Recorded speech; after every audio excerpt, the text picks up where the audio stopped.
Activist groups are joining forces today. They're in protest against the government's anti-protest laws and policies around tackling illegal migration. Well, joining me now is our correspondent, Aisha Zahid. When you tell protesters that you're bringing in anti-protest laws, guess what they do, Aisha? They go out and protest. What's happening?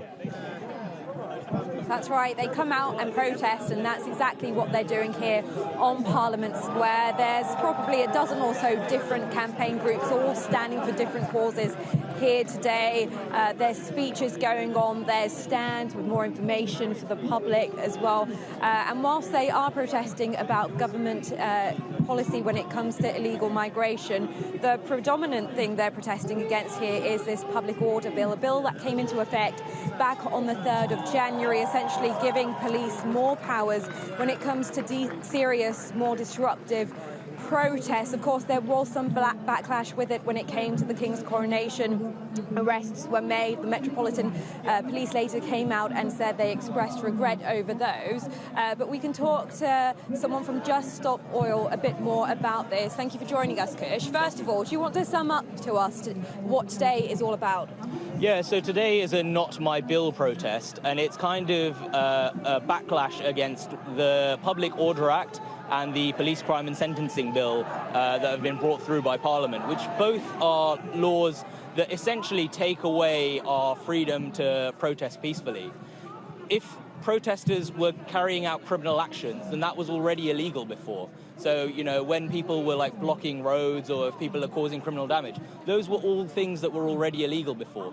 But the new provisions that these acts have brought in are actually preventing people from doing things like even bringing a megaphone to a protest or even planning on doing a protest. So it's a real sort of attack on our liberties. It's a real attack on our human rights to protest. And it's unfortunately being used indiscriminately by the police now to arrest people even before we are engaging in completely sort of non-disruptive even and peaceful protests. So, for example, on the day of the coronation, I, along with 18 other Just Stop Oil supporters, attended the coronation day with an intention to show a T-shirt that said Just Stop Oil and hold up a flag saying Just Stop Oil.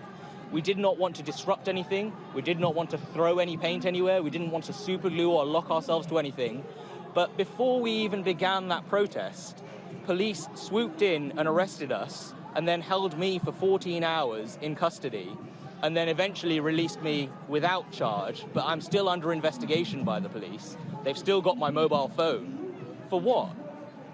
They said that they had intelligence that we were going to do all sorts of things, but when the first thing that the police officer did was he put me in cuffs and then he read me my rights. After that, he took me to the side and he searched me, and it was only then that he unzipped my jacket and could even see that I had a Just Stop Oil T-shirt on.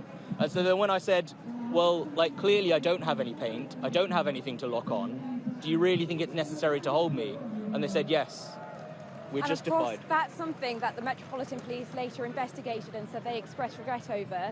You talk about peaceful protests. What about those ones that are disruptive, possibly causing danger to life, when those roads are blocked, when those motorways are blocked, people needing to get to hospital, needing to get to work, can't get through? Yeah, so two things. They expressed regret on the arrests of the members of Republic and on the members of the Night Stars, the Westminster Council volunteers. They have not apologised to Just Stop Oil. They have not apologised to Animal Rising, even though we were the two largest groups of people arrested that day.